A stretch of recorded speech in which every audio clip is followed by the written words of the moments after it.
오늘 우리를 사랑하사 주신 주님의 말씀은 로마서 14장 17절부터 19절입니다.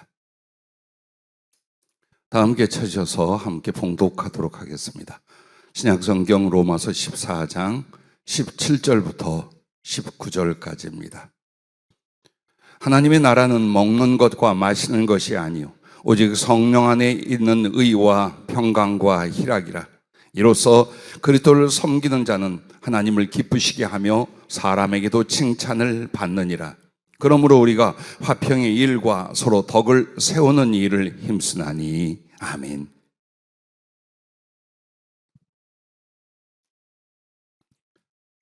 칭찬받는 성도, 구원받는 사람을 더하시는 하나님. 이것이 오늘 말씀 제목입니다. 따라해 주시면 고맙겠습니다. 칭찬받는 성도, 칭찬받는 교회, 구원받는 사람을 더하시는 하나님. 할렐루야. 자, 우리는 주님의 이름으로 교회를 세우고 함께 모이면 교회가 되고, 또 하나님이 영원히 함께 하시며 성경에 나타나는 복과 구원과 은총을 다 주시리라 믿지만 그렇지 않습니다. 하나님이 기뻐하사 임재하시는 교회, 하나님께서 기뻐하사 구원하시는 교회, 하나님께서 기뻐하사 마음껏 당신의 심장과 손과 발로 들어 쓰시는 교회가 따로 있습니다. 세상에 있는 모든 교회들은 오늘 정말 하나님이 함께 할 수 없는 교회가 될 것이냐, 하나님이 기뻐하시고 하나님이 나타내시고 들어 쓰시는 하나님의 영광을 드러내는 교회가 될 것이냐, 그 가운데 있습니다. 주님께서 하나님의 뜻과 일곱 금등대를 옮겨버릴 교회가 있습니다. 그런 신자들도 있습니다. 요한계시록 2장 4절부터 5절에 에베소 교회를 향하여 이런 말씀을 하셨습니다. 그러나 너를 책망할 것이 있나니 너의 처음 사랑을 버렸느니라. 그러므로 어디서 떨어졌는지를 생각하고 회개하여 처음 행위를 가지라. 만일 그리하지 아니하고 회개하지 아니하면 내가 네게 가서 네 촛대를 그 자리에서 옮기리라. 아멘. 자, 하나님에 대한 처음 사랑, 그리고 그 사랑은 영혼들에 대한 사랑으로 번져가겠지요. 교회라는 이름과 예배와 종교적인 의식과 사업은 있어요. 그런데 그 사랑을 잃어버린 교회를 향하여 주님께서 만약 회개하지 않는다면 내가 네게 가서 네 촛대를 그 자리에서 옮기리라. 여기서 말하는 촛대는 성전 안에 있는 일곱 금등대를 가리켜 말합니다. 그 일곱 금등대는 교회가 교회되는 구성 요소로서 말씀과 성령과 사랑의 빛을 발하는 주님이 함께 하시는 교회의 상징입니다. 그런데 그 촛대를 옮겨버린다라는 건 더 이상 하나님이 함께하지 아니하고 성령의 역사와 진리의 빛이, 그리고 하나님께서 함께하는 일이, 그리고 그분의 계획과 뜻이 그 교회에서 없어질 것이다, 그 말입니다. 또한 계시록 3장 14절부터 19절에 라오디게아 교회에 대해서 이렇게 편지를 보냈습니다. 충성되고 참된 증인이시여 하나님의 창조의 근본이신 이가 이르시되 내가 네 행위를 아노니 네가 차지도 아니하고 뜨겁지도 아니하도다. 네가 차든지 뜨겁든지 하기를 원하노라. 네가 이같이 미지근하여 뜨겁지도 아니하고 차지도 아니하니 내 입에서 너를 토하여 버리리라. 네가 말하기를 나는 부자라 부요하여 부족한 것이 없다 하나 네 곤고한 것과 가련한 것과 가난한 것과 눈먼 것과 벌거벗은 것을 알지 못하는도다. 내가 너를 권하노니 내게서 불로 연단한 금을 사서 부유하게 하고 흰 옷을 사서 입어 벌거벗은 수치를 보이지 않게 하고 안약을 사서 눈에 발라 보게 하라. 물은 내가 사랑한 자를 책망하여 징계하노니 그러므로 네가 열심을 내라 회개하라. 라오디게아 교회는 굉장히 재정적으로 풍성하며 성도들이 나름대로 경제적으로 문화적으로 누릴 만큼 살고 있었습니다. 그렇게 교인들의 형편이 넉넉하고 교회 재정이 넉넉하니까 마치 우리가 하나님 앞에도 부자라라는 생각을 하고 있었습니다. 하지만 그들은 하나님의 말씀도 성령도 사랑도 믿음도 뜨겁지가 않았습니다. 즉 한마디로 아주 지극히 형식적인 신앙생활을 하는 교회였었습니다. 결코 하나님이 기뻐하지 않습니다. 또한 요한계시록 3장 1절부터 3절에 4대 교회에 편지를 하셨습니다. 하나님의 7영과 7별을 가진 이가 이르시되 내가 네 행위를 아노니 네가 살았다 하는 이름을 가졌으나 죽은 자로다. 너는 일깨워 그 남은 바 죽게 된 것을 굳건히 하게 하라. 내 하나님 앞에 네 행위에 온전한 것을 찾지 못하였노니 그러므로 네가 어떻게 받았으며 어떻게 들었는지 생각하고 지켜 회개하라. 만일 일깨지 아니하면 내가 도둑같이 이르리니 어느 때에 내게 이르는지 네가 알지 못하리라. 그들의 신앙은 그리고 그들의 삶은 죽었다라고 표현합니다. 영적인 생명이 없는 정말 지극히 유선적이고 형식적인 예배와 교회 생활이 되고만 4대 교회 죽었다라고 말합니다. 그러면 이렇게 성경에 나오는 교회들의 이야기를 하며 오늘 우리 교회와 또 우리의 주변과 이 세상의 교회를 봅시다.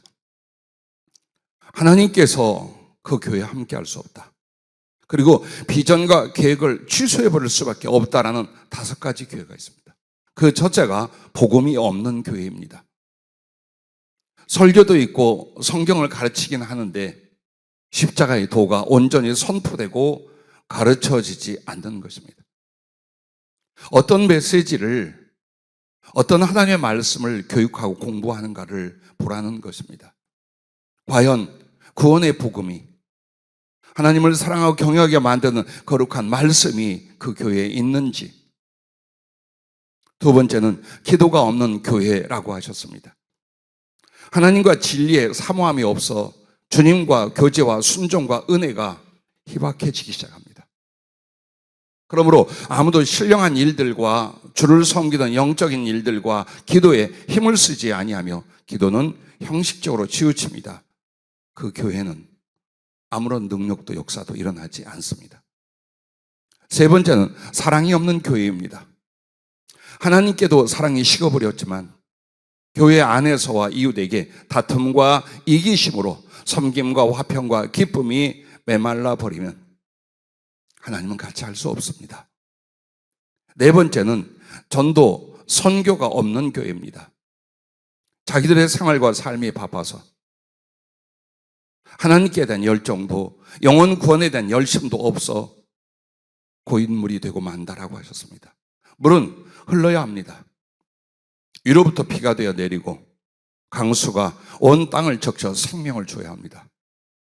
그리고 그 강수는 바다로 가고 바다는 다시 하늘로 증발되어 올라갑니다. 우리에게 주신 하나님의 생명과 거룩한 말씀은 사랑으로 말미암아 복음 전파로 이웃에게 전해지고 나눠져야 됩니다. 그렇지 않는다면 우리가 받았다는 구원도 말씀도 은혜도 고인물, 즉 상하고 썩어가는 물이 되고 만다는 것입니다. 다섯 번째는 성령이 없는 교회입니다. 그러면 성령이 없는 교회라는 게 뭡니까? 지금까지 말씀드린 이상의 4가지가 부족하거나 결여되면 성령의 위로와 역사가 소멸되어 하나님의 뜻과 계획이 그리고 그분의 임재와 역사가 없어지고 맙니다. 우리는 우리를 부르신 하나님 앞에 교회가 교회답게 성도가 성도답게 주의 종이 주의 종답게 세워져야 하며 그 믿음, 그 사랑으로 전진해야 될 줄로 믿습니다. 그렇다면 두 번째는 주께서 함께하사 복을 주시고 그 뜻을 이루시며 구원의 역사가 왕성한 교회 혹은 그런 성도는 어떤 사람들이며 어떤 교회일까요? 오늘 로마서 14장 17절부터 19절 말씀을 보면 분명히 이렇게 말합니다. 하나님의 나라는 먹는 것과 마시는 것이 아니요 오직 성령 안에 있는 의와 평강과 희락, 즉 기쁨이라. 이로써 그리스도를 섬기는 자는 하나님을 기쁘시게 하며 사람에게도 칭찬을 받느니라 라고 말씀을 합니다. 뿐만 아니라 정말로 현저하게 증명을 남겼던 예루살렘 초대교회의 사도행전 2장 47절에 보면 여러 가지 은혜와 역사와 사랑을 이룬 뒤에 마지막에 이렇게 말합니다. 하나님을 찬미하며 또 온 백성에게 칭송을 받으니 주께서 구원받는 사람을 날마다 더하게 하시니라. 이 두 말씀에 보면 분명히 하나님을 기쁘시게 하며 사람에게도 칭찬을 받는 성도와 교회라고 명확하게 증거하고 있습니다. 칭찬을 받는 교회.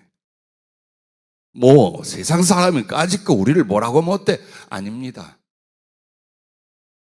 여러분과 나는 하나님을 기쁘시게 할 뿐만 아니라 이웃에게 의와 화평과 선을 행한다면 분명히 그들의 진심의 칭찬이 따르게 됩니다. 그런데 이 일이 얼마나 중요한가? 그 교회가 하나님의 은혜로 세워질 수 있고 주시는 복과 달란트로 충만할 수 있고 영혼들을 계속 구원할 수 있는 생명의 방주가 되는 것, 그것에서 가장 중요한 건 하나님을 기쁘시게 하고 또 많은 사람들에게 칭찬을 받는 교회, 칭찬을 받는 성도라는 것입니다. 어쩌면 너무나 쉬워요. 그러나 생각이 없으면 너무나 어려운 것이 사람과 이웃들에게 칭찬을 받는 성도와 교회가 되는 것이라고 말할 수 있습니다. 그러면 이렇게 하나님을 기쁘시게 하고 또 이웃들에게 칭찬을 받는 교회와 성도가 되려면 어떻게 해야 될 것입니까? 첫째, 교회 안에서 먼저 사랑의 용납이 있게 하라라는 것입니다. 로마서 15장 7절에 보면 그러므로 그리스도께서 우리를 받아 하나님께 영광을 돌리신 것 같이 너희도 서로 받으라. 그러면 서로 용납하고 품고 받는다는 게 뭘까요?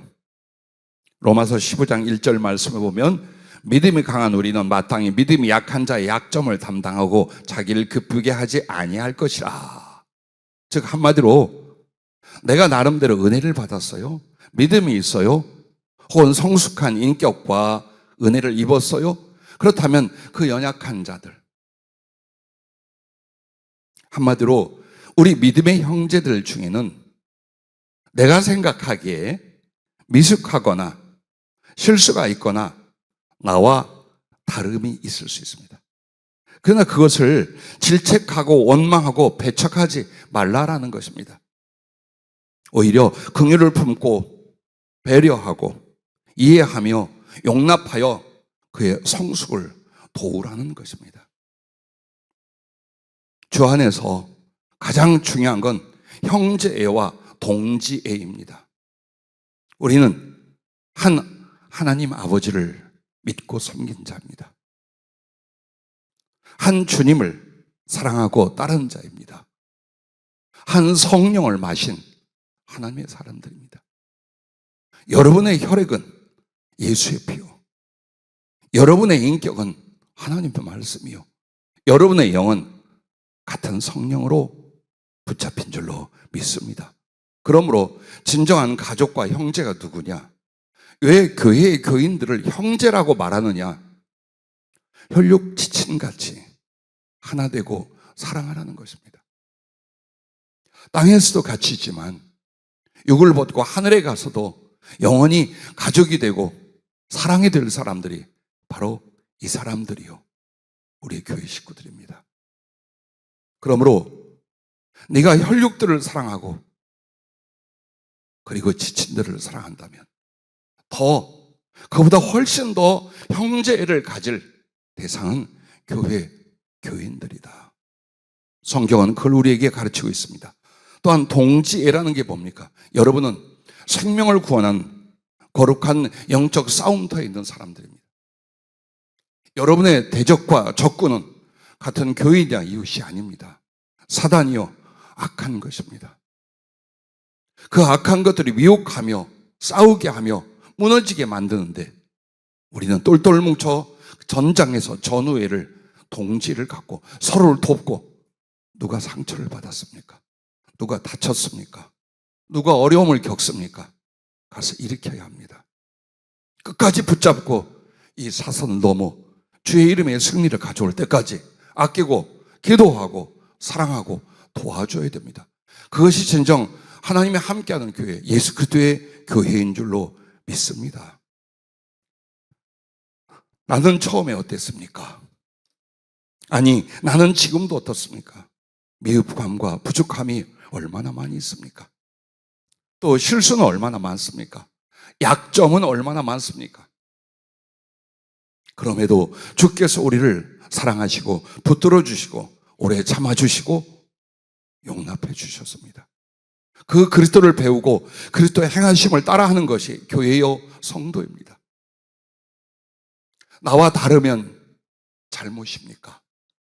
생각이 다르고 의식이 다르고 문화와 습관이 다르면 그것이 나쁜 것입니까? 다르다는 것은 여러분이 이해할 부분입니다. 그리고 내게 실수하거나 잘못을 했습니까? 그것으로 인하여 나의 원수가 되고 내게 악을 행하고자 하는 것이 아닙니다. 약함입니다. 미숙함입니다. 혹시 여러분이 다른 사람의 단점이나 실수를 본다면 여러분은 성숙한 사람입니다. 여러분은 더 믿음이 강한 사람입니다. 그렇다면 믿음이 강하고 주 안에서 성숙한 사람이라면 질책하고 판단하고 미워하는 것이 아닙니다. 사랑으로 교제하고 이해와 배려로 용납하고 내가 무엇인가 기도하고 도움으로 그가 위로받고 성장할 수 있도록 하는 것입니다. 자, 몇십 명이든 몇몇 명이든 그 교회가 주의 사랑으로 서로를 품고 받아주고 그렇게 간다면 하나님이 얼마나 기뻐하겠습니까? 혹시라도 우리가 누군가를 전도했습니다. 혹은 교회로 인도했습니다. 그때에 사람들이 왔을 때에 우리의 분위기를 봅니다. 이 교회에 성령의 권능과 진리의 말씀의 지혜와 깊이가 얼마나 있는가, 그거는 나중 문제입니다. 주의 종과 우리 성도들의 그 분위기, 냉랭한지 따뜻한지 기뻐하는지 의미 없는지 톡톡 쏘는지 감사 않는지 기뻐하는지 힘겨워하는지 그거 봅니다. 여러분, 그걸 봅니다. 내가 이 교회의 한 가족이 되고자 할 때에 얼마나 이 교회의 영적, 인격적, 관계적 분위기를 고려하는지 여러분도 아마 교회를 정할 때에 굉장히 많이 심사숙고했을 것입니다. 행여라도 전도했는데, 행여라도 누군가의 손을 잡고 어렵사리 우리 교회에 초청을 했는데 교회가 살랑해요. 입들이 이만큼 나와 있어요. 이마에는 내천자가 그려져 있어요. 인사도 잘 안 해요. 그리고 조금 지나 보니 서로 원망하거나 누가 누군가를 비판하거나 이러고 있어요. 나 같아도 그 교회 더 이상 안 가겠다. 거기서 무엇을 얻으며 이 교회의 열매가 무엇인가를 간파하지 않겠습니까?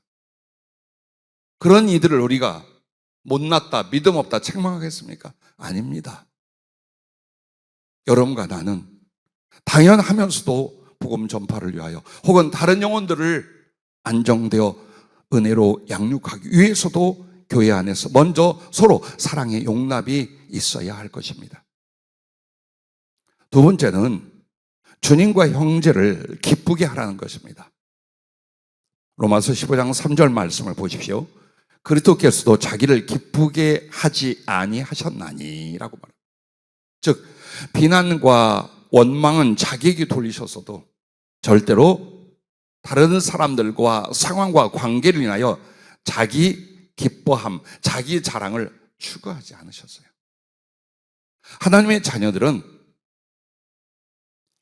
자기를 기쁘게 하기 위하여 관계와 상황을 만들면 안 됩니다. 여러분은 하나님께 모든 사랑과 은혜를 받은 사람이요, 그리고 그 사랑을 베풀고 나누는 사람으로서 여러분은 절대로 다른 사람을 기쁘게 하려 해야지 나의 기쁨을 위하여 관계나 상황을 만들고자 마십시오. 왜?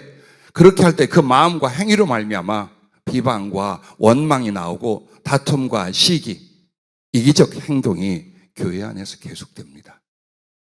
가만히 보십시오. 왜 내가 다른 사람이 못마땅한가? 내가 기뻐하고 내가 원하고 내가 만들어 놓은 규칙 안에서 이 사람은 이래야 되지 않는가? 저 사람은 저래야 되지 않는가? 이것이 뭡니까? 결국 자기를 기쁘게 하기 위해서 그래요. 그러므로 주 안에서 하나님을 기쁘시게 하는 것과 믿음의 가족들을 기쁘게 하는 일에 여러분의 믿음이 아름답게 행함으로 나타날 수 있기를 주의 이름으로 축복합니다. 로마서 15장 1절 하반절부터 2절에도 자기를 기쁘게 하지 아니할 것이라 우리 각 사람이 이웃을 기쁘게 하되 선을 이루고 덕을 세우도록 할지니라 라고 말합니다.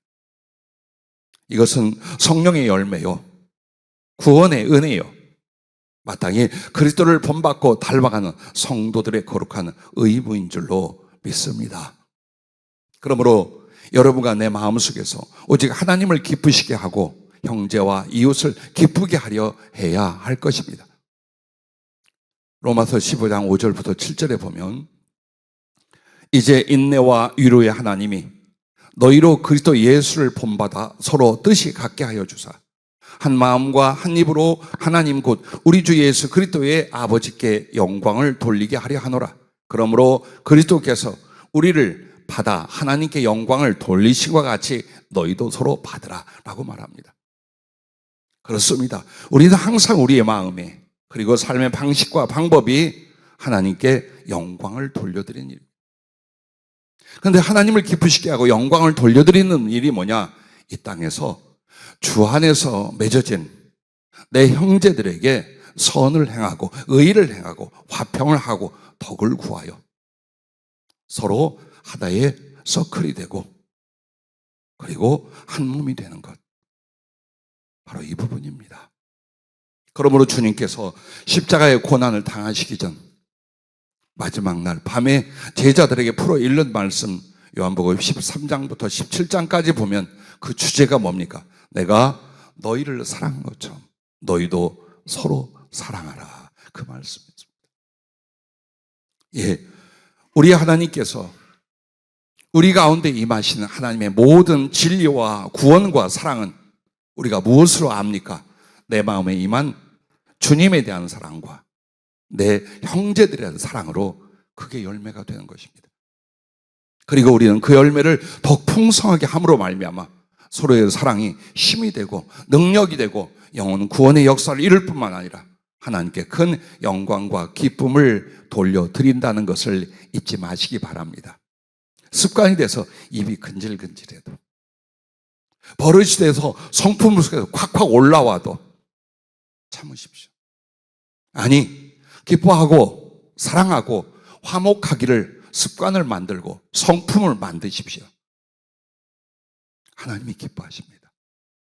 내가 내 형제들과 이웃을 사랑하고 그들을 기쁘게 하는 것은 곧 주님이 받으시는 공개요, 주님이 기뻐하시는 기쁨입니다. 여러분이 예수님을 더 사랑하려 한다면 지금 우리의 이 가족, 형제들을 사랑하십시오. 주님께 위로를 드리려면 이분들을 위로하십시오. 주님께 기쁨을 드리려면 이분들에게 기쁨을 드리십시오. 주님은 영으로 계십니다. 그러나 지극히 작은 주님의 형제에게 하는 것이 아픔도 섬김도 곧 주님께 하는 것이라 라고 말씀했습니다.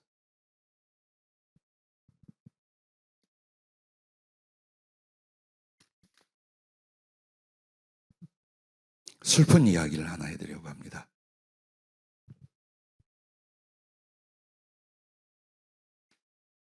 너무 슬퍼서 펑펑 우는 이야기입니다.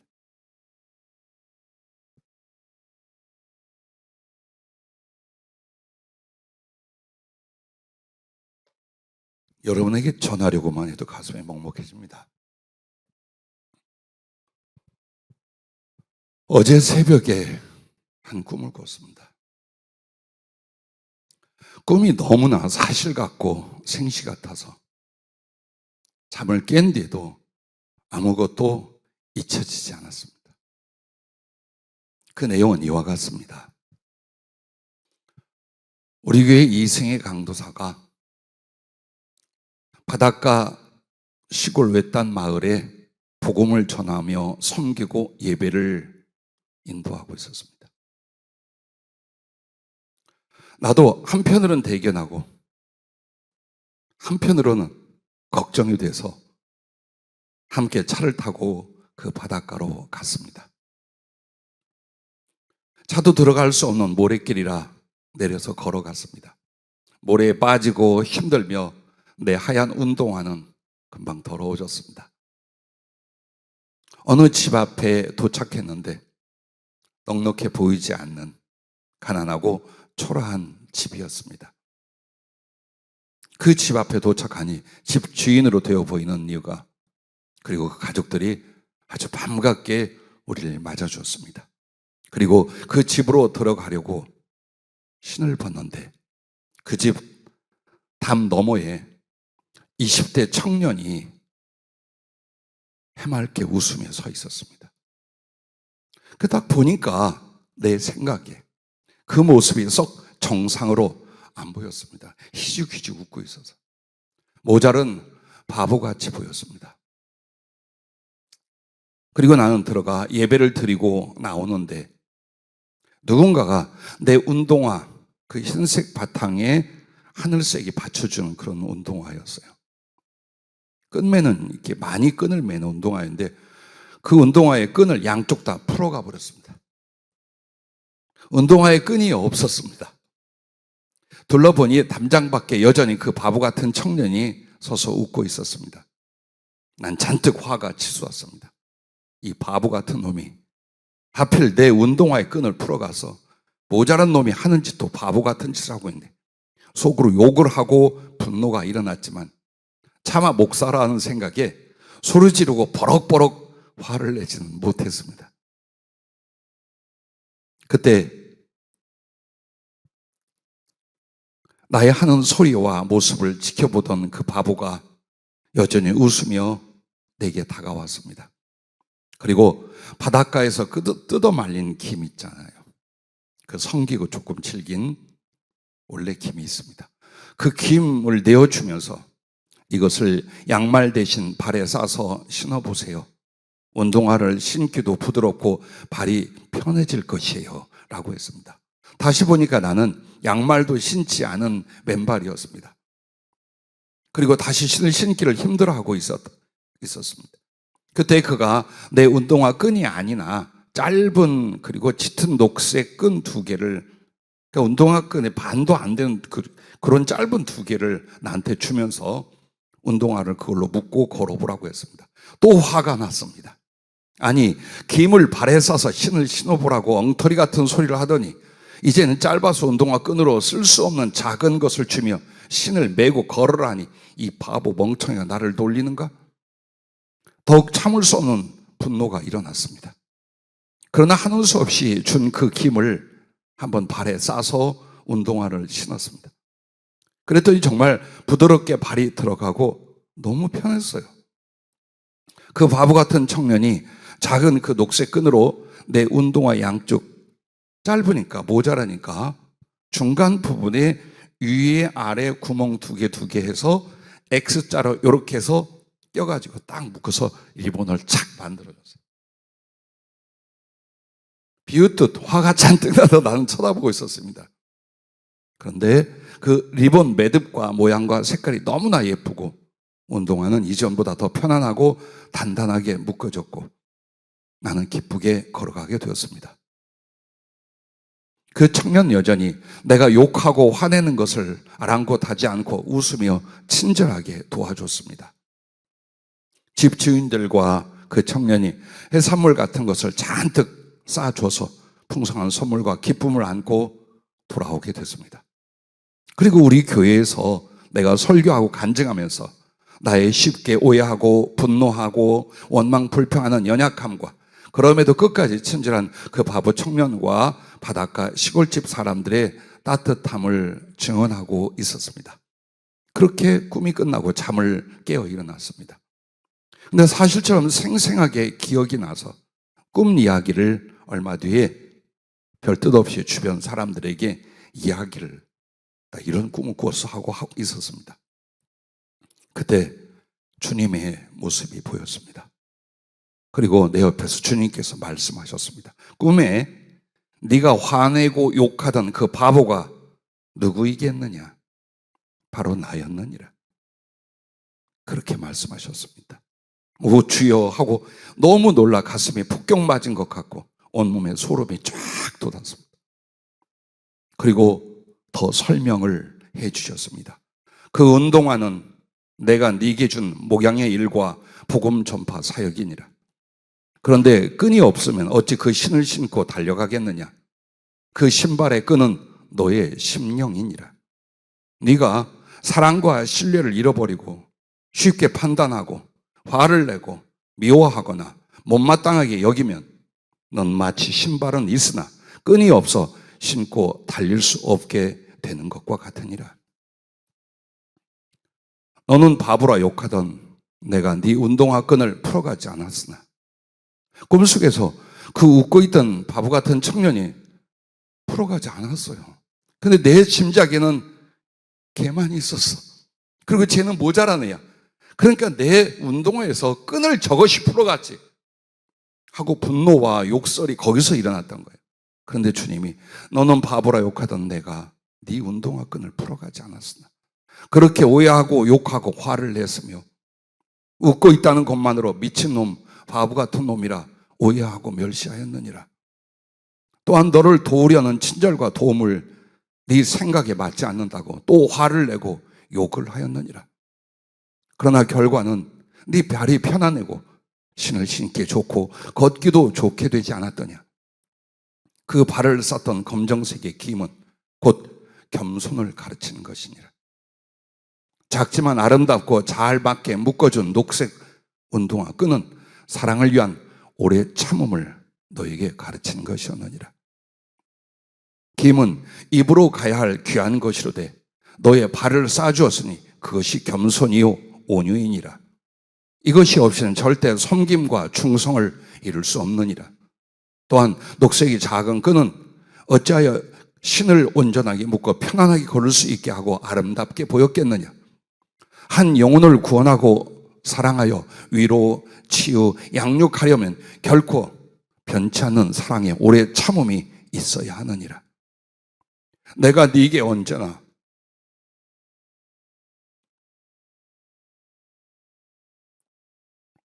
온유하고 겸손했으며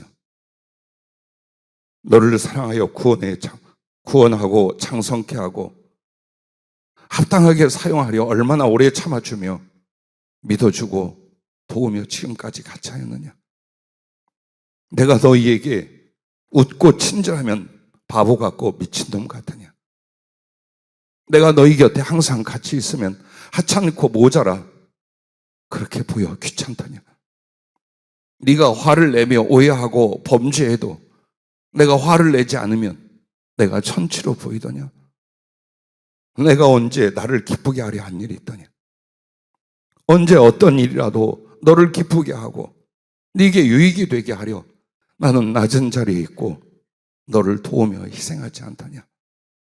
너도 심령을 다스려 다시 더 나를 닮고 내가 하는 것 같이 너도 내 이웃들에게 동력자들에게 행하라.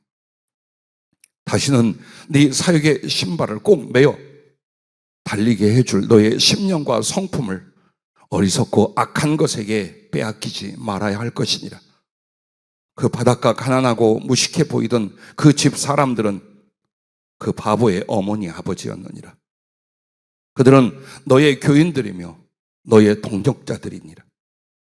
그들은 또한 나의 모친이고 형제이고 친구요 자녀들이니라. 그들이 너를 얼마나 의지하고 기뻐하고 섬기려 하더냐. 그러므로 너는 그들과 이웃에게 더욱 겸손과 온유와 사랑이 오래 참음으로 섬기고 양육하여야 하리라. 사랑한다 너의 바보가. 여기까지 말씀하셨습니다. 언젠가부터 내 마음속에 초조하기 시작했습니다. 내 인생의 열매 중에 열매가 미국으로 보낸 사역자들이요, 또 우리의 청년들과 또 사명자들과 우리 주의 종 동력자들입니다. 해야 할 일 많고 가야 할 곳 많고 하나님의 계획은 크고 넘쳤습니다. 내 교회와 우리 성도들과 동력자들을 생각하면 안타까움 속에서 이게 이래야겠고 저게 저래야겠고 이 정도는 돼야겠고 이런 심령과 믿음은 가져야겠고 이 정도의 실력과 능력들은 이제 나타나야 되겠고 이런 성품으로 이런 사랑으로 이렇게 돼야 되지 않겠는가. 그 바램과 살핌이 어느 날 내 안에서 불평이 되기 시작했습니다. 이것밖에 안 돼. 이렇게밖에 준비 못했어. 이렇게 사람이 행동하고 왜 성품과 인격이 저래. 그렇게 배우고 그렇게 받고 했어도 그것밖에 안 돼. 그 중에 하나가 이승의 강수입니다. 많이 사랑하고 기대하는 만큼 성품 하나, 말씀 전하는 거 하나, 행동 하나까지 오랫동안 지켜보며 지적질했습니다. 수요 예배를 맡겼더니 설교하는 것 솔직히 말해서 마음에 안 들어요. 또 많은 이들이 찬양은 왜 그렇게 해? 전혀 설교 준비를 하면서 평생에 찬송 부르는 사람들이 모니터링 해보고 지켜보면 엉망진창. 또 서로 간에 인격이나 말이나 행동에 대해서 예민해지기 시작했어요. 김윤정 전도사는 어떻고요? 가까이에서 정말 속상하고 화날 일이 너무나 많았어요. 그것은 늘 내게 변명이 되었어요. 그들이 그렇게 하니까 그들을 위하여라는 것. 그것을 주님이 새벽에 드러내셨습니다. 그리고 나는 거친 마음과 쉽게 분노하고 판단하는 그것이 주님을 바보 멍청이라고 했습니다. 미친놈 못난 놈이라고 했습니다. 예, 이 꿈은 죽는 날까지 잊지 못할 것입니다. 어느 날부터 겸손과 온유와 사랑의 보듬음으로 오래 참음과 그런 것들이 자꾸만 조급해지기 시작했어요. 그리고 그렇게 화를 내거나 못마땅히 여기거나 책망하고 지적질하는 것이 습관이 돼가는 거예요. 왜? 너희를 위하여, 너를 위하여라고 말하면서 내 속에서 그렇게 되고 있는 것을 보았습니다. 절대로 변명하거나 아니라 하지 않습니다. 그런데 그 심령이 바로 사역이라는 신발을 묶어서 이끌어갈 바로 그 중요한 운동화 끈이라고 하셨습니다. 자, 오늘 제게 이 꿈을 꾸게 하며 동시에 이 설교의 내용을 성령이 주셨습니다. 여러분은 어떠셨습니까? 판단하는 일들, 못마땅해 하는 거, 원망하고 비판하는 거, 다투고 시기 갈등 갖는 거, 함부로 표현하고 형제의 마음을 상하게 만들고 상처 입히는 거. 자, 이런 것들이 주 안에서 겸손과 온유로 따뜻한 사랑과 진실한 오래 참음으로 바뀌지 않는다면 주님께서 기뻐할 리 없고 또 우리 안에 성령의 위로와 역사가 일어날 리가 없고 상처를 주거나 갈등이 심한 교회에 영혼을 데려다가 주님이 사랑으로 보듬고 양육하라고 할 리도 없다라는 것입니다. 오늘 총력 전도가 가까이 있습니다. 그러나 그 앞에 먼저 우리들 자신을 돌아보라는 것입니다. 용납할 수 있는가? 배려할 수 있는가? 이해할 수 있는가? 도와줄 수 있는가? 사랑하되 진심으로 주의 이름으로 사랑할 수 있는가? 그러므로 세상에서 가난하고 병들고 상처받고 고통받는 사람들이 행여 나와 여러분을 만났을 때 그리스도의 향기와 편지로서 주님의 그 따뜻함을 경험할 수 있겠는가? 그리고 우리는 주 안에서 서로 손을 맞잡고 그 사랑, 그 믿음으로 말미암아 세상의 도전과 어려움을 이겨나가는 사랑의 공동체로 세워져 가는가? 그렇습니다. 내가 옳은 것이 아닙니다. 당연히 내가 내 교회 식구들보다 옳은 것이 아닙니다. 여러분과 나는 옳은 자가 되는 것이 아니라 섬기는 자가 되어야 됩니다. 품을 수 있고, 갓난아기가 오줌 싸고 똥 쌀 때 엄마가 짜증내고 성질내고 더럽다고 버리지 않아요. 다 닦아주고 씻어주고 전 물립니다. 그리고 이뻐서 볼을 꼬집고 끌어안습니다. 그 가슴으로 우리 믿음의 가족들, 교회 안의 형제들을 서로 가슴에 품고 사랑해 나갈 수 있기를 주의 이름으로 부탁합니다. 행여 저 때문에 힘든 일 있었거나 속상한 일 있었으면 용서하십시오. 저도 부쩍부쩍 성장하고, 또 나의 삶의 이유와 목적이 무엇이겠습니까? 주님이 목적이고 여러분이 주 앞에 자랑할 열매인 줄로 믿습니다. 만들어 가십시다. 그래서 여러분과 나는 책망 대신 위로하는 사람이 될 수 있기를 바랍니다. 상처를 주는 자가 아니라 치유하는 자가 되시기를 바랍니다. 부리지 말고 섬길 수 있기를 바랍니다. 자기 이익 대신 남의 유익을 구할 수 있기를 부탁합니다. 그리고 기도나 예배나 순종이나 봉사나 회개나 전도나 이웃사랑이 있어서 솔선수범으로 다른 사람을 인도할 수 있기를 바랍니다. 주님이 구체적으로 주신 우리가 마땅히 해야 될 7가지의 덕이라고 하셨습니다. 자, 세 번째는 이제 이웃에게 칭찬을 받게 행하라는 겁니다. 우리 안에서 서로 용납하고 품을 뿐만 아니라 또한 기쁘게 하는 것과 섬기는 것, 그리고 나서 이제 교회 밖에 이웃에게 칭찬을 받는 성도와 교회 되게 하라, 그 말입니다. 오늘 본문 말씀이 바로 그것 아닙니까? 그러면 어떻게 하나님을 기쁘시게 하며 이웃들에게 혹은 교회 밖 사람들에게 칭찬을 받는 교회와 성도가 될 수 있냐? 그 첫째가 예수 믿는 증거와 하나님이 함께 하신 증거가 충만하라라고 하셨습니다. 즉 개개인마다, 그리고 교회에 예수 믿는 증거, 하나님이 함께 하시는 증거가 얼마나 많이 있느냐? 왜요? 여러분과 나를 세상 사람이 안 볼 줄 알죠. 우리 교회를 주목하지 않을 줄 알죠. 아니요. 다 밉네 곱네하며 관심을 갖고 있습니다. 그리고 또한 여러분에게는 그 예수 믿는 믿음의 증거와 하나님이 함께 하신 거룩한 표적과 그 역사를 여러분은 경험하는 것과 함께 전해야 합니다. 풍성하게 넘치도록 전해야 합니다.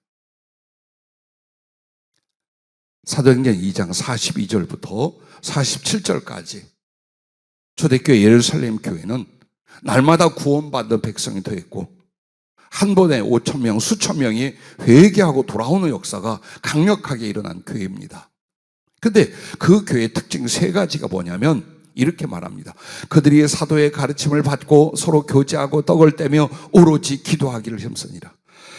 영적인 일에 전심전력하며 하나님을 경외하고 섬기는 일에 모든 힘과 마음을 쏟았습니다. 어쩌다 교회 한번 나오는 그 정도가 아니라 매일같이 하나님 말씀을 받고 그 말씀을 붙잡고 영적 교제를 하며 성찬을 하며 기도한 데 전심전력을 했어요.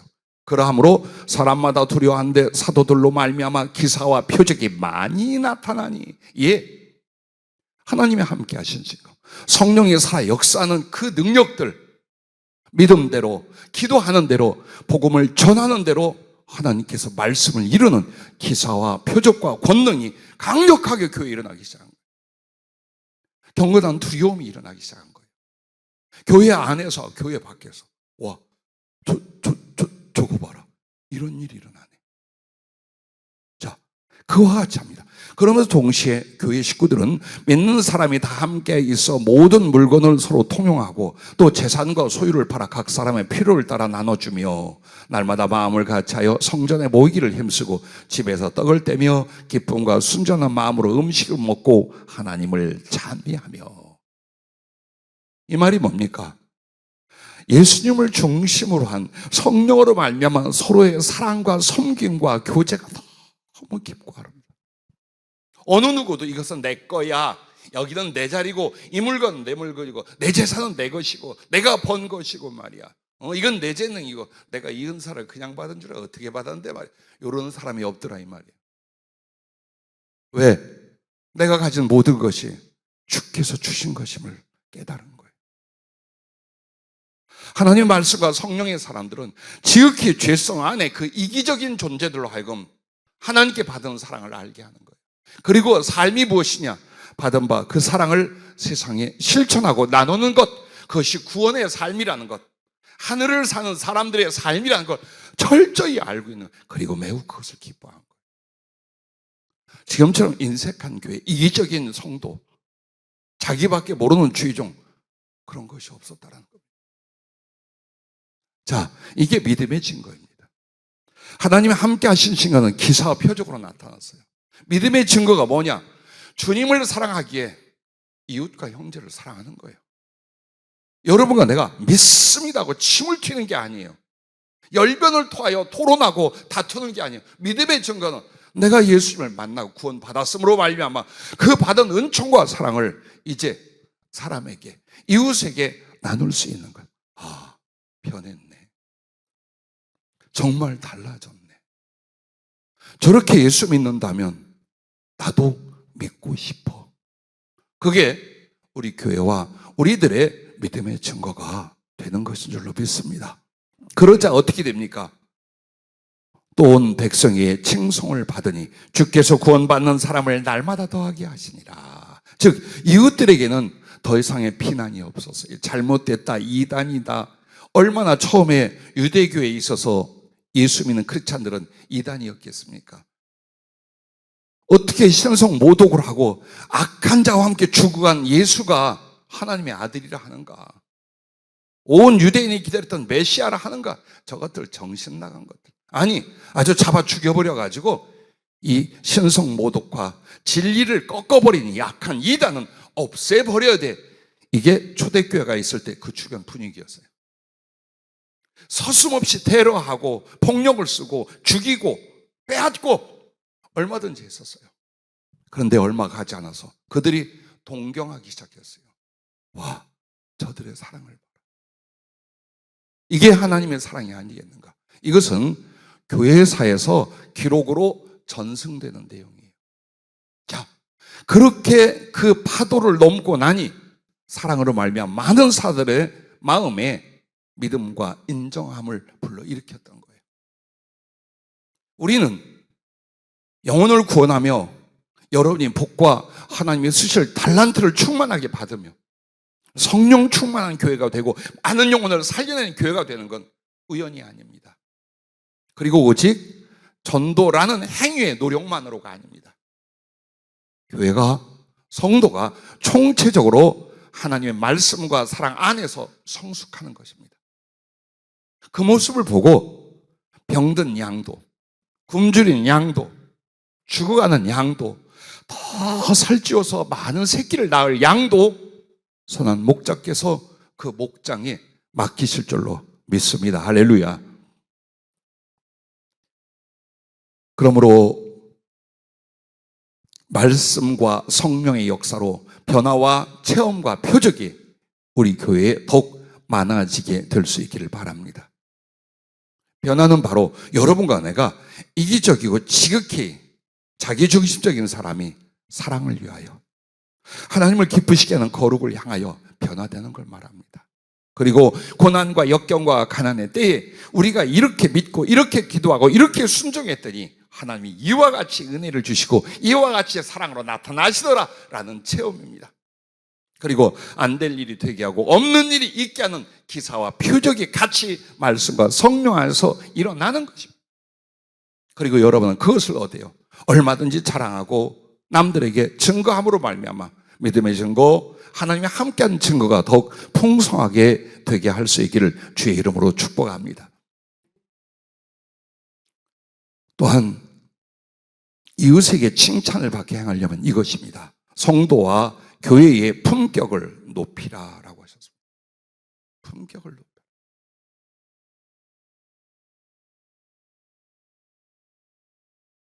옛날에는 쌍놈과 양반이라 하여 인격과 계급을 나누던 시대가 있었어요. 그런데 그 단어가 우리 어려서까지 계속 이어졌어요. 그때는 그들의 위치나 계급을 말하는 것이 아니라 인격을 가리켜 그렇게 말했어요. 양반과 쌍놈. 그것은 신분이 아니라 그 사람의 교양, 성품, 인격, 행위 등을 보고 그렇게 말했었어요. 아마 잊지들 않으실 거예요. 예, 언제나 사람들은 사람을 볼 때에 품격이 있는지, 교양이 있는지, 예절이 있는지, 매너가 있는지 봅니다. 그리고 첫 번째 판단을 합니다. 가까이 할 사람인지 아닌지, 친해져야 될 사람인지 아닌지, 맡길 사람인지 믿을 수 없는 사람인지 그걸 봅니다. 오늘 이웃들을 향하여 우리 교회는 교회와 성도의 품격을 높여야 하리라고 이 말씀을 주셨습니다. 한 번만 만나도 선한 기억을 갖게 하는 성도들. 여러분이 직업상 혹은 공부하고 사업하고 혹은 여러 가지 생활 속에서 다른 사람들을 만났어요. 그런데 한 번밖에 안 만났어도 여러분을 기억하는 거예요. 어떻게? 너무 그 선한 기억. 참 좋은 사람, 인상이 깊고 마음속에서 다시 생각하는 그 사람으로 여러분이 관계를 갖는 거예요. 그리고 한 번만 와도 선한 영향을 주는 교회가 되는 겁니다. 누군가가 우리 교회를 왔어요. 한 번밖에 안 와서. 그런데 하나님의 말씀과 성령의 위로와 성도들의 그 따뜻하고 성숙한 모습을 통해 도전과 영향을 받게 만드는, 그렇게 하랍니다. 이것은 김 목사가 하는 말 아니라는 거 아실 거예요. 성령이 또박또박 주님이 이 말씀들을 하셨습니다. 그러려면 어떻게 됩니까? 여러분과 나를 향해 이렇게 말씀하셨습니다. 선하고 행복한 얼굴을 만들라. 여러분은 얼굴을 가꾸실 거예요. 예, 가꾸어야 합니다. 그런데 여러분의 미모를 위해서 그럽니까? 혹은 남들에게 더 좋게 보이고 오해받지 않게 해서 그렇습니까? 얼굴을 왜 가꿉니까? 아니면 얼굴을 왜 포기하셨습니까? 아닙니다. 여러분의 인격과 존재가 가장 잘 거울처럼 남에게 비치는 것이 뭐냐? 얼굴입니다. 여러분 탤런트가 되고 모델이 되라는 거 아닙니다. 선하고 행복한 얼굴은 우리의 심령을 통하여 혹은 다른 영혼들을 기뻐함으로 말미암아 얼마든지 만들 수 있잖아요. 온갖 세상 근심과 고통을 다 짊어진 얼굴을 하지 마십시오. 그 얼굴 보고 누가 교회 나오겠습니까? 혹은 얼굴만 보면 살벌하고 자꾸 주눅이 들거나 피하고 싶은 얼굴이 되지 마십시오. 가급적이면 주름살이 생겨도 웃어서 생긴 주름이 되기를 주의 이름으로 부탁합니다. 할렐루야. 팍팍 인상 쓰거나 눈에 힘줘서 혹은 입은 앞으로 나오고 막 이런 얼굴 만들지 마십시오. 누구나 여러분과 나의 열매를 그 다음에 그의 인격과 말과 삶을 봅니다. 첫째가 얼굴입니다. 그리고 만약 그 얼굴은 어떻게 가꾸어지느냐? 손으로 가꾸어지거나 의술로 가꾸는 게 아닙니다. 나의 마음과 행동이, 성품과 나의 심령이 얼굴로 나타납니다. 사람들은 그것을 본다 그 말입니다.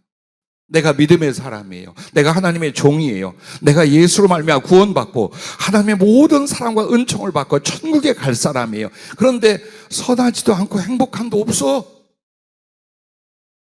여러분은 누구? 그리스도의 편지라 그랬어요. 사람들은 예수님을 누구를 보고 알아? 신자들을 보고 안다 이 말이에요. 그것도 지나가면서 어떻게 알아요? 얼굴을 보면 알죠. 바닷가 어느 교회에 초청을 받아 강도사의 첫 목사가 되어 그 교회에 담임을 했던 적이 있습니다. 짧은 시간에 강력한 부흥과 성장이 일어났었어요.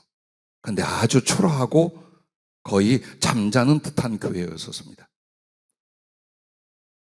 교회를 오는데 바빠서 그런지 늘 생활하던 일상, 몸빼 바지, 올람치마, 추리닝, 아무렇게나 입던 그대로 고무 슬리퍼 찍찍 끌고 교회들을 오는 거예요.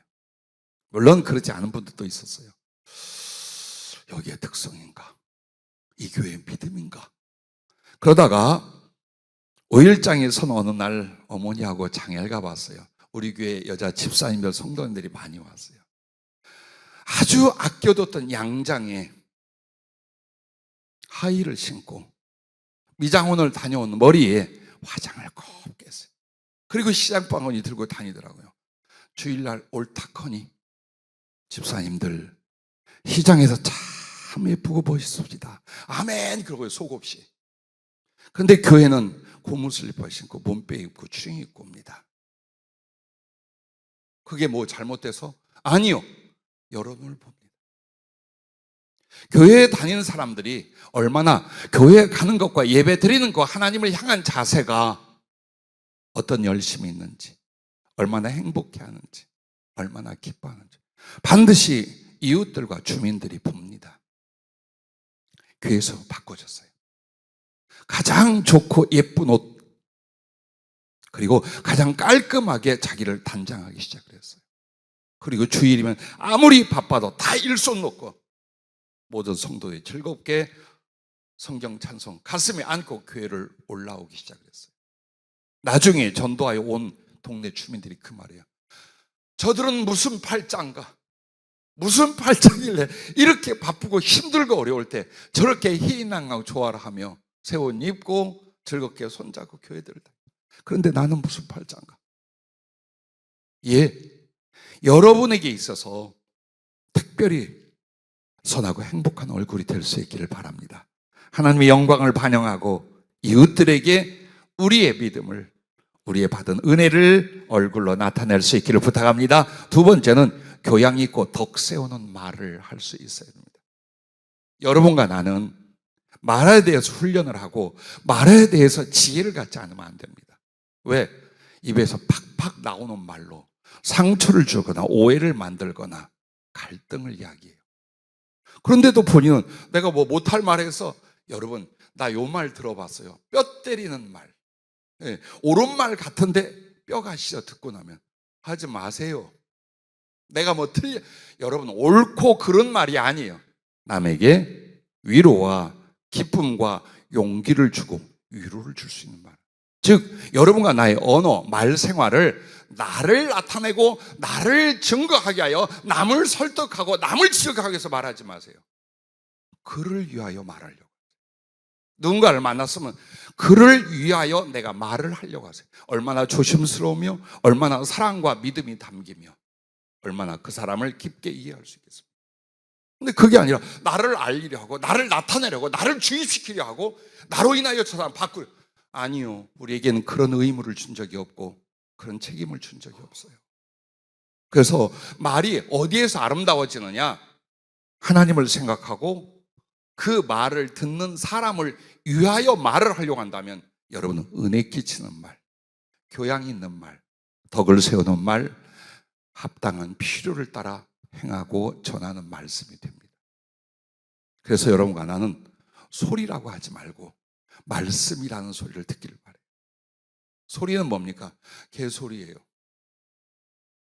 저희가 하는 말은 꼭 개소리 같아. 이럴 때 소리라고 하는 거예요. 그런데 너무 합당하고 은혜스러운 말을 이렇게 말합니다. 말씀. 예, 여러분은 소리를 내지 말고 말씀을 하십시오. 교회를 왔던 사람들도 우리들의 말 생활로 말미암아 거의 90%가 상처를 받거나 넘어진 사람, 떠난 사람은 말 때문이에요. 그걸 명심해야 돼요. 그러므로 언제나 기억하시오. 덕 세우는 말. 즉 덕은 남의 유익을 구하는 거예요. 나의 유익을 구하는 게 아니라 다른 사람의 유익을 구하는 것을 가리켜 덕을 세우다 혹은 덕이 있다고 말하는 것입니다. 생각도 얼굴까지도, 그리고 여러분의 모든 대화가 교양이 있고 덕 세우는 말을 세워서 사람을 세울지언정 상처를 주거나 넘어지게 아니하시기를 부탁합니다. 또한 의와 화평과 선을 행하십시오. 자, 이것이 성도와 교회의 품격을 높이는 것입니다. 그리고 세 번째가 이웃에게 칭찬을 받기 위하여 이걸 하랍니다. 이웃과 세계에 도움과 꿈을 주는 교회가 되라라는 것입니다. 그러니까 자기네끼리 모이고 자기네끼리 먹고 마시고 은혜 받았다고 여기에서 멈추지 말라는 거예요. 마치 강물이 흘러가게 하듯이 이웃에게 하나님께 받은 사랑과 은혜를, 진리를 베풀고 나누고 섬기는, 그러기 위하여 꿈을 가지고 실천한 교회가 돼야 할 줄로 믿습니다.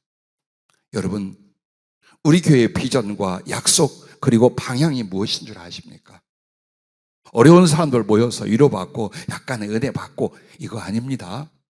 첫 번째가 주께서 주시고 우리가 소원한 비전이 이겁니다. 성령과 말씀과 사랑에 충만한 사명자 주의 종들을 양육하여 파송하고 사역케 하는 일입니다. 정말 세상에 필요로 하는, 하나님이 기뻐하는 주의 종들과 사명자들을 그렇게 세우고 파송하고 사역하게 하는 것입니다. 두 번째는 필요한 것을 주면서 전하는 선교입니다. 말로 하는 선교뿐만이 아니라 가난한 자에게 물질의 도움을, 병든 자에게 고침을, 오갈 데 없는 사람에게 거주지를, 일이 없고 경제력이 없는 사람들이 일자리를, 우리 믿음의 성도들과 많이 이 꿈을 꾸며 기도했던 내용들입니다. 예, 이제 선교는 베풀며 그들의 삶의 필요를 치워주면서 복음을 함께 전하는 것이 되어야 합니다. 여러분의 자녀들, 우리 청년들이 지금 어떻게 양육되고 있는 줄 아십니까? 모두 다 신학 공부를 하게 하지 않습니다. 좀 모자라는 사람만 신학 공부해야 하겠습니다. 뭐에 대해서 모자라? 세상의 욕심은. 그러나 그런 믿음과 사랑이 있다 할지라도 이제 각자에게 무엇을 맡기든지, 그리고 온 세계를 다니며 활동할 수 있는 공부와 준비를 계속 시키고 있습니다. 그러므로 우리가 영혼들에게 하나님의 복음과 위로와 사랑을 전하면서 그들의 육체와 삶의 필요를 나눠줄 수 있는 그런 사명자와 하나님의 일꾼들을 지금 우리 청년 세대는 기도하고 있고 준비하고 있으며 또 교회 전체가 그렇게 되려 하고 있습니다. 또한 더욱 구체적인 구제와 긍휼 사역입니다. 그리고 문화와 교육 사역까지 기도하고 준비하고 있습니다. 무엇보다도 병들고 고통받는 사람들을 치료하는 치유 사역입니다. 치유 사역이라니까 안수하여 기도하는 것만 생각해. 아니요. 병원이라든지 의료 봉사라든지 그쪽입니다. 그리고 노인 및 복지 사역이 있습니다. 무엇보다도 세상의 노인들, 오갈 데 없는 이들을 돕고 안정되게 섬기는 것, 그 복지 사역이요. 그리고 그 끝에 우리 교회와 혹은 필요한 사람들이 주의 종으로 평생을 살았어요. 혹은 주님을 위하여 평생을 헌신했어요. 가족이 없거나 노후 대책이 없어요. 바로 그 사람들을 위하여 실버타운 영성훈련원으로 준비하려고 그래요. 그리고 끝으로 어느 누구 어느 나라 사람이든지 와서 하나님을 만나고 하나님의 소망과 사랑과 치유를 받을 수 있는 영성훈련과 쉼터 사역을 꼭 만들고 실천할 것입니다. 20년 전부터 성령이 주님이 주도하여 주신 것이고 저 혼자만이 아니라 우리 믿음의 동지들과 모든 성도들에게 오늘 이 말씀을 선포합니다. 반드시 우리는 이웃과 세계에 도움과 꿈을 주는 교회가 될 줄로 믿습니다. 자, 말씀의 마지막입니다. 이렇게 하여 우리의 믿음의 진실을 세상에 증거할 때 첫째, 선과 의와 화평의 열매는 사람들의 관심과 칭찬을 받게 한다라고 하셨어요. 예, 사람들의 관심과 칭찬은 어디로 향합니까? 누군가가 선과 의와 화평의 열매를 맺어요. 어느 교단에 속해 있고 어떤 교리를 가지고 몇 명이 모이고 무슨 일을 하고가 아니라 과연 그 교인들은, 그 교회는 선을 베풀고 의를 행하고 그리고 서로 화목하며 세상의 화평의 열매를 맺어가는가. 그렇다면 사람들은 관심을 갖고 칭찬하기 시작한답니다. 즉 선과 의를 보고 경험할 때 인간의 본성의 선과 사랑이 일깨워진답니다. 그리고 그것을 기뻐하고 사모하게 된답니다. 우리는 지식적인 복음도 중요하지만 우리의 성품과 삶의 복음을 이렇게 선과 의와 화평의 열매로 나타내 주시기를 부탁합니다.